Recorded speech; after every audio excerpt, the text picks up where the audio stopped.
Fala pessoal, gravando aqui o nosso último vídeo.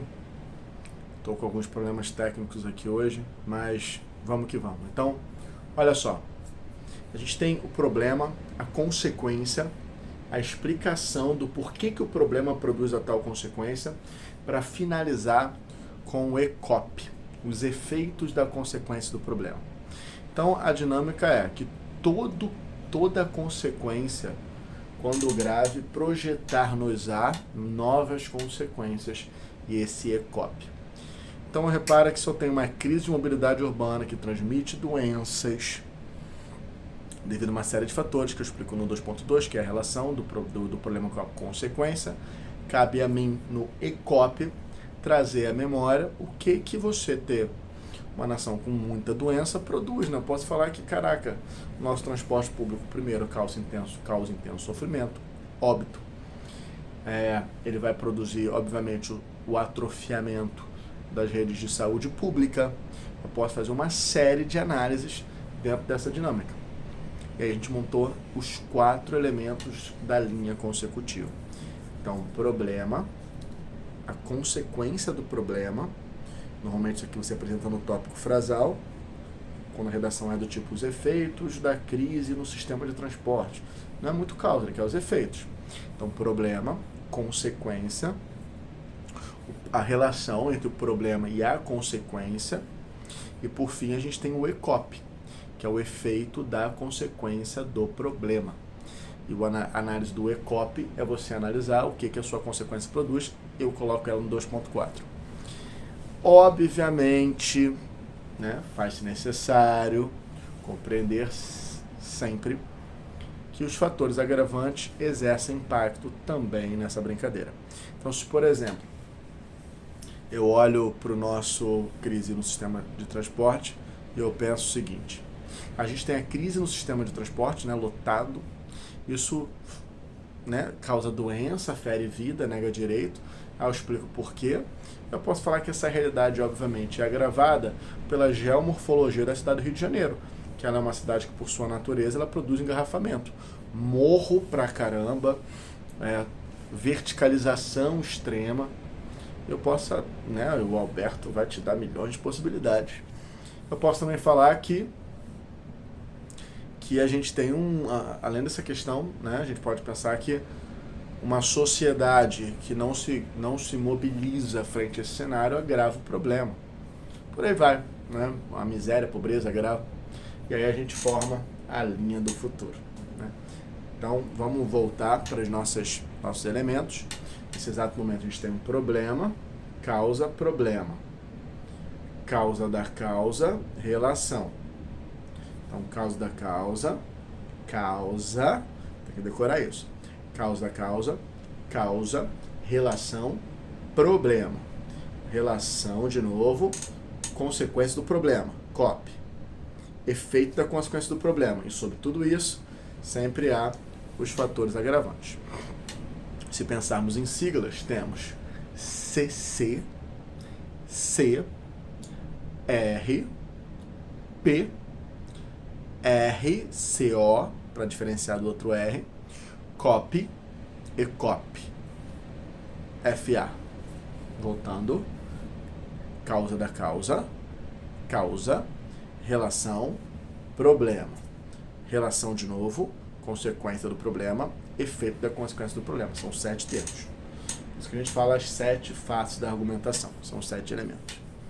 Mas nem só de causa e consequência existe a nossa brincadeira. Então a gente tem ainda a figura da conduta. Então quando eu olho para o problema da crise no sistema de transporte, eu falo sobre esse problema, eu posso obviamente atuar. E esse atuar a gente vai chamar de M, que é o modal, ou a conduta modal. Então repare que eu olho para o nosso panorama de crise no sistema de transporte, eu posso atuar sobre ele. E aí isso chamamos M, né? O modo. Porque existem redações que a gente chama de modal, né? Eu não estou falando de proposta de intervenção, não. Estou falando de redação mesmo, argumento modal. Você vai propor uma conduta e vai ficar explicando por que a tua redação inteira. Por exemplo, caminho para combater a intolerância religiosa. Foi uma redação modal. E aí o aluno propõe um caminho, né? Educação. em uma primeira análise, o desenvolvimento de uma educação crítica faz-se como um importante caminho para o combate à intolerância religiosa no Brasil. Tópico frasal. Não estou falando de proposta. Proposta é políticas públicas relacionadas a isso. O argumento modal cabe a você explicar por que a educação resolve esse problema. E aí você vai colocar um isso porquê, e aí você vai descobrir o R modal. O que é o R modal? A relação entre o modo que você propõe e a resolução do problema. Ou seja, por que você acredita que educação, escola, professor, quadros, GIS, tablet, PowerPoint, data show, coordenação, por que escola poderia ajudar no combate à intolerância?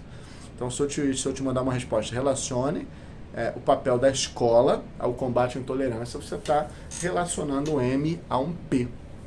Né? Moral da história, é só você executar, né? Sem muita dificuldade. Eu entendo que a escola é capaz de criar no aluno empatia por meio de leitura, literatura, multiperspectividade, pesquisa, análise histórica do processo. Isso diminui, né, o debate, etc. Por quê? Porque assim você vai aprender a perceber a vida sem utilizar somente o seu filtro racional e sim o filtro pulsional de outras pessoas, o que vai fazer com que seja uma análise melhor. Então, repare que a linha modal é uma linha que eu considero bem tranquila, que ela tem um problema, o caminho que você propõe, aqui no meio, né, o R, seria a explicação para o teu leitor por que esse caminho resolve, ou a justificativa da escolha do modo. Então, eu acredito que a educação resolve por conta disso, isso é o R e M, relação entre o modo e o P. E aí tem o último elemento, né, que seria o efeito pretendido por essa conduta. A gente chama de EM. E aí a gente conheceu todos os elementos da pirâmide com muito detalhamento. Que ela, na verdade, é um T, né? Que você vai ter problema no centro, causa, caminho, né? O que gerou o problema, o que fazer com o problema e, por fim, a estrutura do... quais são as consequências do problema. E a partir disso, a gente vai analisar todos os elementos. Então, a sigla é problema, causa, causa da causa, relação. Problema, que é o mesmo, consequência, efeito dessa consequência, relação.